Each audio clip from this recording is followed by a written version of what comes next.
صحیح مسلم میں لفظ ملیں گے، سیدہ پاک فرماتی ہیں او میرے نبی کے غلاموں، میں نے یہ رنگ بھی دیکھا ہے کہ حضور نے اتنا کھڑے رہے، اتنا قیام کیا کہ مقدس پیروں میں ورم آ گئے، سوج گئے پیر۔ دل پہ ہاتھ رکھ کے نہیں بتا سکتا کہ میرے کبھی نماز میں پیر سوج گئے ہوں، کوئی نہیں بتا سکتا۔ بچوں کی روٹی کماتے تھک گئے بات الگ ہے، ہم سیر کرنے گئے تو تھک گئے بات الگ ہے، لیکن عبادت میں یہ بھی تو مسلم شریف ہے نا، یہ بھی تو دین ہے نا، یہ بھی تو حضور کی سنت ہے، یہ بھی تو وہ چیز ہے جو کریم کی آنکھوں کی ٹھنڈک ہے۔ سیدہ فرماتی ہیں پیروں میں ورم آ گئے، اور ساری رات ہی حضور نے نماز پڑھی اور ایک ہی آیت بار بار دہرائی۔ مسجد نبوی میں بلال حبشی نے فجر کی اذان دے دی اور حضور ابھی مصلی پہ تھے، کریم فارغ ہوئے۔ میں نے عرض کی یا رسول اللہ صلی اللہ علیہ وسلم، آپ کے تو صدقے اللہ اگلے پچھلوں کے گناہ معاف کرے گا، تو آپ اتنی آہوزاری کیوں فرماتے ہیں؟ آپ تو شفیع ہیں، آپ تو انبیاء کے امام ہیں۔ تو حضور نے فرمایا عائشہ تم نے گنوایا ہے نا میرے اللہ کی مجھ پر کتنی رحمت ہے، افلا اکون عبدا شکورا، فرمایا اگر اس نے اتنی نعمتیں دی ہیں تو کیا میں اس کا شکر گزار بندہ نہ بنوں؟ میں شکر گزار بندہ نہ بنوں اس کا؟ پھر اگر اتنی نعمتیں اس نے دی ہیں، مجھے اتنا نوازا ہے، تو پھر میں اس کے سامنے سجدے نہ کروں؟ او میرے بھائی، بڑے قابل فخر لوگ ہیں ہم کہ ہم نبی پاک کے غلام ہیں، ہم قابل فخر ہیں کہ نبی کریم کے غلام ہیں۔ کیا کبھی اس غلامی کے شکرانے میں بھی دو نفل پڑھے کہ یا اللہ تیرا شکر ہے تو نے ہمیں حضور کا غلام بنایا ہے؟ یاد رکھیں کہ اپنی روحانی زندگی کو آباد کریں، استغفار پڑھیں، تسبیحات کریں۔ حضرت عبداللہ ابن عمر رضی اللہ تعالیٰ عنہ حضرت عمر کے صاحبزادے، مکہ مکرمہ میں ان کی قبر ہے۔ میں نے جب انہیں پڑھا تو مجھے ان سے بڑا پیار ہو گیا، لیکن آپ کو پتہ ہے وہاں جا کے کسی شخص کا مزار تلاش کرنا یا پوچھنا ایک مشکل کام ہوتا ہے۔ تو ایک دفعہ میں مکہ شریف میں حاضر تھا، تو ایک گاڑی والا ڈرائیور مجھے کہنے لگا کہ مولانا میں آپ کو جانتا ہوں، مجھے آپ سے محبت ہے، ایک بات بتاؤں آپ کو؟ میں نے کہا بتاؤ۔ کہنے لگے حضرت عبداللہ ابن عمر کی قبر دیکھنی ہے۔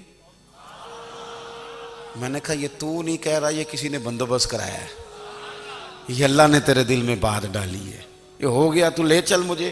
حضرت عبداللہ ابن عمر کو نبی پاک نے فرمایا تھا راجل صالح، یہ نیک بندہ ہے، یہ متقی آدمی۔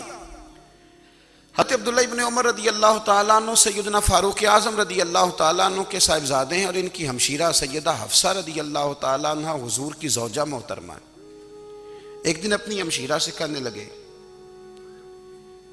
کہ نبی کریم صلی اللہ تعالیٰ علیہ وسلم گھر میں آئے نا، اور اگر حضور غم امت میں پریشان نہ ہوں، طبیعت کو حشاش بشاش دیکھو، تو ذرا پوچھنا تو صحیح حضور کا میرے بارے میں کیا خیال ہے، پوچھنا تو صحیح کہ کریم کی بارگاہ میں میرا کیا مقام ہے، میرے بارے میں حضور کیا فرماتے ہیں۔ اب بہن کو کام بتائے اور بتائے بھی بھائی، اور پھر بہن وہ کام نہ کرے، یہ تاریخ میں ہوتا نہیں۔ حضرت عمر فاروق رضی اللہ تعالیٰ عنہ کی صاحبزادی ام المومنین رضی اللہ تعالیٰ عنہ فرماتی ہیں کہ میں تو بس منتظر تھی، انہوں نے تو کہا تھا نا کہ اگر تم حشاش بشاش دیکھو تو بات کرنا، لیکن حضور تشریف لائے، میری باری تھی، میرے گھر تشریف لائے، کھانا پیش کیا تو فوراً میں نے عرض کی حضور ایک بات پوچھنی تھی۔ تو حضور نے فرمایا پوچھئے۔ میں نے عرض کی حضور میرے بھائی عبداللہ ابن عمر کے بارے میں آپ کا کیا خیال ہے؟ نوجوانوں میری بات پہ غور کرنا، میرے بھائی کے بارے میں آپ کا کیا خیال ہے؟ تو نبی کریم صلی اللہ تعالیٰ علیہ وآلہ وسلم نے میری طرف دیکھا، اور پھر حضور زیر لب تھوڑا مسکرائے، اور بریلی کے امام کہتے ہیں کہ حضور مسکرا دیتے تھے نا تو جو بڑا دکھی ہوتا تھا وہ بھی ہنس پڑتا تھا۔ اب سوال پیدا ہوتا تھا کہ پھر تو اس مسکراہٹ کے لیے انتظار کرنا پڑتا ہوگا کئی مہینے کہ حضور مسکرائیں تو رونے والے ہنسیں، تو اعلیٰ حضرت فرماتے نہیں، انتظار نہیں کرنا پڑتا، یہ مسکراتے رہنا تو حضور کی عادت ہے۔ جس کی تسکین سے روتے ہوئے ہنس پڑے، اس تبسم کی عادت پہ لاکھوں سلام۔ یعنی یہ تو عادت ہے حضور کی مسکراتے رہنا، اس کے لیے انتظار نہیں کرنا پڑتا۔ بھائیو آپ خیال رکھیں گے، غور کریں گے، حضرت عبداللہ ابن عمر رضی اللہ تعالیٰ عنہ کے بارے میں پوچھا تو سیدہ فرماتی ہیں کہ نبی کریم صلی اللہ تعالیٰ علیہ وسلم نہ زیر لب مسکرائے اور فرمایا حفصہ تیرا بھائی ہے تو اچھا، لیکن میں نے سنا ہے کہ عشاء کی نماز پڑھتا ہے تو فجر تک سویا ہی رہتا ہے۔ او نوجوانوں، 10 بجے تک سونے کی بات نہیں ہوئی، 9 بجے تک سونے کی بات نہیں ہوئی، 11 بجے اٹھنے کی بات نہیں۔ حضور فرمانے لگے میں نے سنا ہے کہ عشاء کی نماز پڑھ کے سو جاتا ہے اور فجر تک سویا ہی رہتا ہے، اسے چاہیے کہ تہجد کے وقت اٹھا کرے، اللہ کی بارگاہ میں حاضر ہوا کرے، آہوزاری کرے، سجدے کرے، عبادت کرے۔ اٹھتا ہے اور فجر میں جا کے اٹھتا ہے۔ حضرت جناب حفصہ رضی اللہ تعالیٰ عنہ کہتی ہے میں نے جناب عبداللہ ابن عمر کو پیغام دیا اور میں نے کہا میرے جوان بھائی سن، نبی پاک نے فرمایا ہے تو اچھا پر تہجد میں نہیں اٹھتا، نفل نہیں پڑھتا۔ او میری ملت کے جوانوں، مزہ نہیں آ جاتا جب ساری دنیا سوئی ہو، ساری دنیا، اور بستر بھی گرم ہو اور نیند بھی پورا غلبہ کر رہی ہو، اور اچانک گھنٹی بجے دماغ میں، آنکھ کھلے، گھڑی پہ نظر پڑے، 3:30 4 بجے کا پیغام گھڑی بتائے، اور کوئی چڑھتی جوانی والا اٹھ کے وضو کرے، اور جب وہ مصلی کھول کے بچھائے تو مدینے والے محبوب کہتے ہیں کہ ہر نماز پہ رب ثواب دیتا ہے، اور جو اٹھ کے تہجد کی نماز پڑھے اسے دیکھ کے تو رب مسکراتا ہے، جو اس کی شان کے لائق ہے، جو اس کی شان کے لائق، وہ مسکراتا ہے، خوش ہوتا ہے کہ میرا بندہ تہجد میں اٹھ گیا، وہ مسکراتا ہے۔ کاش ہماری صبحیں کبھی اپنے مالک کے نام ہو جائیں، کاش کے صبحیں۔ حضرت ابو الحسن رحمۃ اللہ تعالیٰ علیہ حضرت معاذ ابن جبل رضی اللہ تعالیٰ عنہ کے پاس بیٹھا کرتے تھے، فرماتے ہیں ان سے جو پیار بڑھا تو پھر میرا مصلی سے بھی بڑھ گیا۔ تابعی ہیں، فرماتے ہیں صحابی رسول سے محبت ہوئی تو ذکر سے بھی ہو گئی، پھر درود شریف سے بھی ہو گئی، محبت ان سے بڑھی تو پھر اللہ نے مسجد کا پیار بھی بڑھا دیا۔ آپ فرماتے ہیں کہ میری ہر وقت طبیعت چاہتی تھی کہ بس اللہ اللہ کروں، بس اللہ اللہ کروں، بس نہ میں ذرا تھوڑی جان چھڑاؤں لوگوں سے، کوئی 10 منٹ ملے تو میں کچھ 4 نفل پڑھ لوں، میں تھوڑا سا نہ بچوں لوگوں سے، اور مجھے تسبیح ملے تو میں نہ کچھ 400-500 دفعہ استغفار پڑھوں، سبحان اللہ، الحمدللہ، اللہ اکبر، لا حول ولا قوت الا باللہ، میں نہ تسبیحات پڑھوں۔ فرماتے ہیں کہ بچے تھے گھر میں 6-7، غربت تھی، کام ملتا کوئی نہیں تھا، اور میں کام چور نہیں تھا، کام ڈھونڈتا تھا، پر اللہ کی قدرت کے کام نہیں ملتا تھا۔ فرماتے ہیں کہ میں نے ایک دن اپنی اہلیہ سے کہا کہ آج میں پھر جاتا ہوں کام ڈھونڈنے، تو میری بیوی بڑی فرما بردار تھی، پر اس دن نہ غربت کے ہاتھوں تنگ آ کے کہنے لگی آج نانا کوئی تو چیز لے کے آیا، تو مجھ سے بچوں کی بھوک نہیں دیکھی جاتی، یہ سب روگاں دا روگ محمد جس دا نام غریبی، کنڈ بلا کے لنگ جاندے نہیں دوست یار قریبی، آج نہ کچھ لے کے آیا تو میں بچے لے کے میکے چلی جاؤں گی۔ شیخ فرماتے ہیں کہ میں بڑا پریشان گھر سے نکلا، پر میں نے صبح سے لے کے زور تک کام ڈھونڈا، کام ملا کوئی نہیں، تو میرے دل میں خیال آیا چلو کام نہیں ملتا تو اللہ اللہ تو کرے نا، چلو بندوں کی مزدوری نہیں ملتی تو رب کریم کی عبادت ہی کرتے ہیں۔ فرماتے ہیں کہ میں نے نا فرات کے پانی سے وضو کیا، نہر کے، شدید دھوپ تھی، ساتھ ریت تھی اور ریت تپ رہی تھی، میں نے اپنا رومال وہیں مصلی کے طور پر بچھا لیا، اور فرماتے ہیں کہ زور سے لے کر عصر تک نماز پڑھی، دھوپ بھی پورے زور پہ، پر میرے سجدے کا ذوق بھی پورے زور پہ۔ فرماتے ہیں سورج بھی چمک رہا ہے اور رب کی عبادت کا ذوق بھی پورے زور پہ، میں سجدہ کروں تو پھر میرا اٹھانے کو جی نہ چاہے۔ میرے استاد لکھا کرتے تھے، یہ ان کا شعر ہے، وہ کہا کرتے تھے مجھے سوز دے، مجھے ساز دے، اور مجھے نیم شب کا نیاز دے، دم سجدہ خود کو میں توڑ دوں، مجھے ایسا ذوق نماز دے، اور میں تیری بہار کا پھول ہوں، میں کھلا بھی ہوں تو تیرے لیے، مجھے میری شاخ سے توڑ لے، مجھے اپنی زلف کا ناز دے۔ بھائی فرماتے ہیں کہ عصر تک میں نے نفل پڑھے، دل ڈھلنے لگا، عصر کی نماز پڑھی اور میں وہاں سے چلا۔ اب میں جب نکلنے لگا تو دل میں خیال آیا کہ چھوٹی چھوٹی دیواریں ہیں گھر کی، بغیر کچھ لیے جاؤں گا تو بیوی دور سے دیکھے گی تو شور کرے گی کہ پھر خالی ہاتھ آ گیا ہے۔ کہتے میں نے اپنی اسی رومال میں جس پہ میں نے نماز پڑھی تھی نا، رومال میں کی آخی دے پنجابی جو صافہ کہتے ہیں، اسی میں نا میں نے کچھ ریت بھر لی کہ وہ دور سے دیکھے گی تو سمجھے گی کچھ لے کے آیا ہے، چلو جا کے اسے بتا دوں گا کہ آج پھر مزدوری نہیں ملی۔ کہتے ہیں وہ ریت لے کر جب میں گھر میں گیا تو پہلے بیوی دروازے پہ کھڑی ہوتی تھی، پوچھتی تھی خالی ہاتھ آ گئے ہو؟ آج میں نے دیکھا تو ہے ہی کوئی نہیں۔ فرماتے ہیں میں اندر داخل ہوا، سلام لیے، کونے میں نے وہ رومال رکھ دیا اور میں نے آواز دی کہ بھلی مانس کہاں ہو؟ تو وہ کہنے لگی آپ منہ ہاتھ دھو لیں، میں روٹی لے کے آئی۔ میں نے کہا روٹی کہاں سے آ گئی؟ یہاں تو کئی دنوں کے فاقے، تو کئی دنوں کی غربت ہے، یہاں تو اس گھر میں تو فقیری ہے۔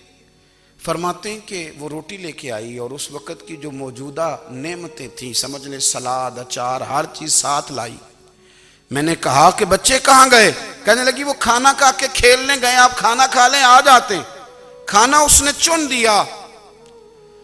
میں نے حیرت انگیز لہجے میں ساری نعمتیں اپنے دسترخوان پہ دیکھ کر کے بیوی سے پوچھا یہ کہاں سے آیا کھانا؟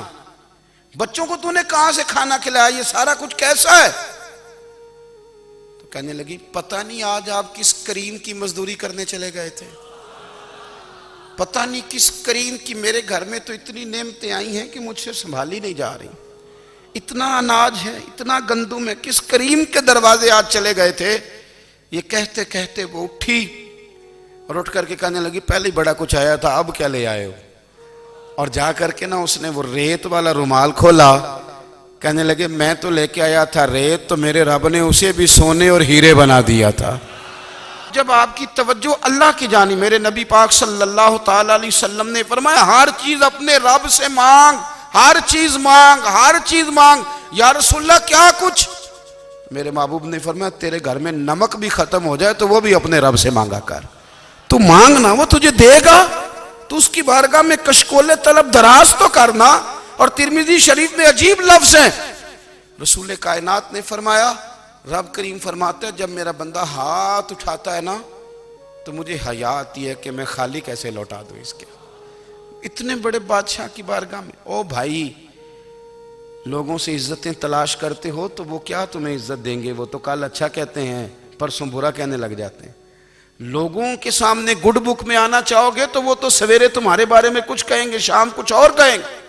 اپنی روحانی زندگی آباد کریں، اپنے مسلح کو وقت دیں اور دنیا سے چھپ کر اس موبائل کو بند کر کے اور اپنے آپ سے بھی چھپ کے اور تنہا ہو کے چھپا کے سارا کچھ اپنے آنسو اپنے رب کی بارگاہ میں پیش کریں، اس کے حضور حاضری دیں۔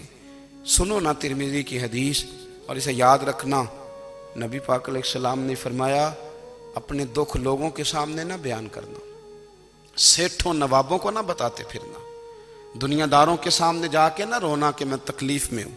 فرمایا اگر دنیا داروں کو دکھ بتاؤ گے رب تمہیں کبھی غنی نہیں کرے گا، اور لوگ ہیں کہ الٹا مذاق اڑائیں گے۔ آپ کی جس سے بڑی پکی یاری ہے نا، پکی، وہ تب تک پکی ہے جب تک آپ نے 50,000 مانگا نہیں، اور جس وقت آپ نے کہہ دیا کہ میں مجبور ہوں میری مدد کر تو پھر ختم ہو گئی دوستی۔ لوگوں کی تعلقات آپ کے ساتھ تب تک ہیں جب تک آپ ان سے کوئی ضرورت وابستہ نہیں کرتے۔ کریم محبوب فرمانے لگے بندوں کے سامنے دکھ نہ بیان کرنا، اللہ تجھے کبھی غنی نہیں کرے گا، تو اپنے دکھ اپنے رب کو بتا، تو دعائیں مانگ، تو اس کی بارگاہ میں حاضر ہو، تو اس کے حضور عرض کر۔ فرمایا اپنے دکھ اپنے رب کو بتا، وہ جلدی کرے یا دیر سے کرے تجھے ساری دنیا سے بے نیاز کر دے گا، تجھے کسی کا محتاج نہیں رہنے دے گا۔ اپنے مسلح کو، اپنی دعاؤں، ایک بزرگ فرماتے ہیں میں نے دعا مانگنے کا طریقہ اپنی بیوی سے سیکھا، دعا مانگنے کا طریقہ اپنی، سیکھنے والے تو اپنے بچوں سے بھی سیکھ لیتے ہیں، سیکھنے والے تو ہر ایک سے سیکھتے ہیں۔ وہ کہتے ہیں میں نے دعا مانگنے کا سلیقہ اپنی بیوی سے سیکھا ہے، حضرت وہ کس طرح؟ فرمانے لگے میری بیوی نے نا مجھے کوئی کام بتایا، کچھ پیسوں کی ضرورت کے لیے کہا، تو میں نے اسے کہا کہ بھئی ابھی میرے پاس نہیں ہے، کچھ دنوں میں آتے ہیں تو میں دے دوں گا۔ عورتوں کی عادت ہوتی ہے، وہ بار بار یاد کراتی ہیں۔ 2-4 دنوں کے بعد پھر اس نے کہا حضرت وہ میں نے کہا تھا کچھ پیسے، میں نے اسے کہا کہ ابھی میرے پاس نہیں ہے، کچھ دنوں میں ملتے ہیں تو میں تمہیں دے دوں گا۔ اس نے کچھ دنوں کے بعد پھر کہا حضور وہ میں نے کچھ پیسے کہے تھے۔ فرماتے میں نے ڈانٹ دیا، میں نے کہا کہ کیا تو روز مجھے شرمندہ کرتی ہے، کہا نا میرے پاس نہیں ہے، ہوں گے تو دے دوں گا، تو روز یاد کراتی ہے۔ فرماتے ہیں اس نے پہلے تو میری ڈانٹ کو سہا، پھر میرے سخت جملوں نے اس کی آنکھوں میں آنسو پیدا کر دیے، پھر اس نے اپنے آنچل میں اپنے اس دکھ کو سمیٹا، اور پھر اس نے ایک جملہ کہا تو میں رو پڑا، اور مجھے اپنے رب سے مانگنے کا طریقہ آ گیا۔ مجھے کہنے لگی حضرت جی آپ نے ڈانٹ دیا، میں نے سہ لیا، پر آپ ہی میرے شوہر ہیں، بتائیں نا آپ سے نہ کہوں تو میں کس سے جا کے کہوں۔ فرماتے ہیں میں رو پڑا، اور میں کھل کے رویا، اور میں تڑپ کے رویا، اور پھر میری سسکیاں بند گئیں۔ تو مجھے کہنے لگی آپ کو کیا ہوا؟ میں نے کہا مجھے بھی دعا مانگنی آ گئی ہے، جب میں اسے کہوں گا نا اللہ تو ہی میرا رب ہے، میں تجھ سے نہ کہوں تو میں کس سے جا کے کہوں؟ میں کیوں کسی بندے سے سوال کروں؟ میں کیوں کسی دنیا دار سے کہوں؟ میں تیرے بندوں کا، نیک بندوں کا وسیلہ لے کے، تیرے محبوب کی غلامی لے کے تیری بارگاہ میں آیا، تجھ سے نہ مانگوں تو کس سے مانگوں؟ سمجھ آ گئی ہے جب میں اس رنگ میں مانگوں گا تو پھر رب میرے اوپر بڑا ہی فضل فرمائے گا، وہ میرے اوپر بڑی رحمت کرے گا، وہ میرے لیے آسانیاں کرے۔ عزیز دوستو، ہم اس طرح کرنے لگ گئے ہیں کہ ہم نے نا اپنے تعلقات پر اعتماد کرنا شروع کر دیا ہے۔ میرے تعلقات بہت ہیں، ہم نے اپنی دولت پر اعتماد کرنا شروع کر دیا ہے، میرے پاس دولت بہت ہے۔ ہم نے اپنے علم پر، اپنی شہرت پر اعتماد کرنا شروع کر دیا ہے کہ میرے پاس فلاں چیز بہت ہے۔ یاد رکھنا جب بے نیاز اپنی صفت بے نیازی دکھاتا ہے تو بڑی بڑی دولتوں والے مجبور نظر آتے ہیں۔ بھائیو جب انسان کا رشتہ اپنے مالک کے ساتھ ہوتا ہے پھر تو غم بھی کچھ نہیں کہتے، پریشانیاں بھی کچھ نہیں کہتی، پھر تو زندگی صبر والی، پھر تو زندگی توکل والی، پھر تو زندگی بھروسے والی، پھر انسان اپنے آپ کو رسوا نہیں کرتا، دنیا داروں سے امیدیں اس کی ختم ہو جاتی، امیدیں اللہ رسول سے لگا لیتا ہے، مضبوط ہو جاتا ہے، مضبوط طاقتور ہو جاتا ہے، خوددار ہو جاتا ہے، باوقار باعزت ہو جاتا ہے۔ حضرت بہلول دانا رحمت اللہ علیہ بیٹھے تھے تو ہارون رشید حج کر کے آ رہا تھا، تو رستے میں حضرت شیخ سے ملاقات ہو گئی، تو السلام علیکم کے بعد کہنے لگا حضور کوئی حکم ہو تو بتائیے گا۔ تو حضرت بہلول دانا فرمانے لگے تیرا رب کون ہے؟ اس نے کہا اللہ۔ تو فرمایا میرا کون ہے؟ کہا اللہ۔ فرمانے لگے تو بڑا ہی بیوقوف ہے، کیا تو یہ سمجھتا ہے کہ رب ہارون رشید کو تو دے گا اور بہلول دانا کو بھول جائے گا؟ تیرا بھی وہی رب ہے، میرا بھی وہی رب ہے۔ اس نے اگر تجھے دے کے آزمایا ہے تو ہو سکتا ہے مجھے نہ دے کے آزما رہا ہو، جب اس کی حکمت کے تقاضے ہوں گے تو عطا کرے گا اور دے گا، تو جا اپنا کام کر۔ بھائی اپنی روحانی زندگی، اپنی عبادات، اپنے وظائف، اپنے روزمرہ کے معاملات، اپنی دعائیں، اپنا استغفار، دیکھو کوئی مشکل کام تو نہیں، 2 رکوع ہیں سورہ واقعہ کی اگر رات کو پڑھ لی جائے تو۔ میں کس طرح یہ بات بیان کروں کہ تعویذ بانٹنا آسان ہے اور وظیفہ بتانا مشکل ہے؟ سارا دن تعویذ بانٹیں تو لوگ لینے کو تیار ہیں، اور اگر آپ وظیفہ بتائیں تو کہتے ہیں تو مشکل کام ہے۔ او خدا کے بندے، اگر آپ کا تعلق قرآن پاک کے ساتھ مضبوط ہو، قرآن پاک کے ساتھ اگر آپ کا رشتہ ہو، لوگ سفارشیں ڈھونڈتے ہیں نا دنیا میں، کوئی تعلق مل جائے تو میرا کام ہو جائے، دنیا میں اتنا مشکل معاملہ ہے، آخرت میں مجھے بتائیے گا کتنا مشکل معاملہ ہوگا۔ میرے نبی پاک صلی اللہ تعالیٰ علیہ وسلم نے فرمایا جو لوگ سورہ ملک پڑھا کرتے تھے نا، سورہ ملک، یہ سورت ملک قیامت میں ان کی سفارش کرے گی، اور اس طرح کرے گی کہ کہے گی اے اللہ یہاں اس بندے کو جنت میں داخل کر دے یا مجھے قرآن پاک سے علیحدہ کر دے، تو رب فرمائے گا جا اس کا دامن تھام کے اسے جنت تک پہنچایا۔ آپ بات کو سمجھیں، جب آپ کے تعلقات اپنے معاملات کے ساتھ مضبوط ہوں گے، یہ نبی کریم نے وعدہ کیا ہے کہ تو سورت واقعہ پڑھ تیرے گھر میں فاقہ نہیں آئے گا، حضرت عبداللہ ابن مسعود رضی اللہ تعالیٰ عنہ بیمار تھے تو حضرت عثمان غنی رضی اللہ تعالیٰ عنہ تیمارداری کے لیے تشریف لے گئے اور جا کر کے کہا کہ آپ بڑے بیمار ہیں، آپ کی بیٹیاں زیادہ ہیں، میں چاہتا ہوں کہ خزانے میں سے کچھ مدد کروں۔ تو سیدنا عبداللہ ابن مسعود رضی اللہ تعالیٰ عنہ اٹھ کے بیٹھ گئے اور کہنے لگے امیر المومنین، اللہ آپ کو میری طرف سے، میری بیٹیوں کی طرف سے بہتر صلہ دے، میری بیٹیوں کو کسی خزانے کی ضرورت نہیں، میں نے انہیں خزانہ دے دیا ہے۔ کہا جناب آپ نے کون سا خزانہ دیا ہے، میں آپ کے مالی معاملات کو جانتا ہوں۔ تو فرمانے لگے امیر المومنین، میرے نبی کریم نے فرمایا ہے جو سورت واقعہ پڑھے اسے کبھی فاقہ نہیں آتا، میں نے بیٹیوں کو یاد کرا دی ہے، یہ خزانہ میں نے انہیں دے دیا ہے۔ وہ سارے والدین سنیں جو بیٹیوں کے لیے پریشان رہتے ہیں۔ حضرت عبداللہ ابن مسعود نصیحت کر رہے ہیں، فرمانے لگے میں نے سورت واقعہ یاد بھی کرا دی ہے، پڑھنے کی عادت بھی ڈال دی ہے۔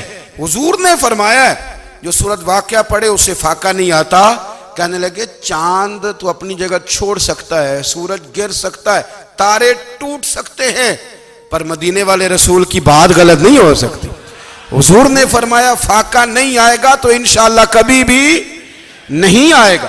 کرنے کا کام یہ ہے کہ ہم اپنے معاملات، اپنی عبادات، اپنی دعائیں کبھی 10 منٹ عادت ہو جائے نا دعا مانگنے کی علیحدہ سے رات کو۔ حضور نے فرمایا جو فرض نماز کے بعد دعا مانگے اللہ اس کی قبول کر لیتا ہے۔ نبی پاک صلی اللہ تعالیٰ علیہ وسلم نے فرمایا اللہ مسافر کی دعا قبول فرماتا ہے۔ حضور نے فرمایا اللہ مظلوم کی دعا قبول فرماتا ہے۔ حضور نے فرمایا بیمار سے دعا کراؤ اللہ اس کی دعا قبول فرماتا ہے۔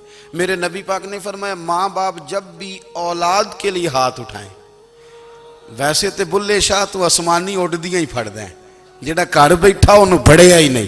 حضور فرمانے لگے ماں باپ جب بھی اولاد کے لیے دعا فرمائیں اللہ ان کی دعا کو قبول کرتا ہے۔ آپ اپنا تعلق بنائیں، دعا کے ساتھ، عبادت کے ساتھ، مصلی کے ساتھ رشتہ بنائیں، استغفار پڑھیں۔ صلاح الدین ایوبی صلیبی جنگوں میں تھے، رات کو مسجد اقصی میں نماز پڑھی تو پریشان تھے۔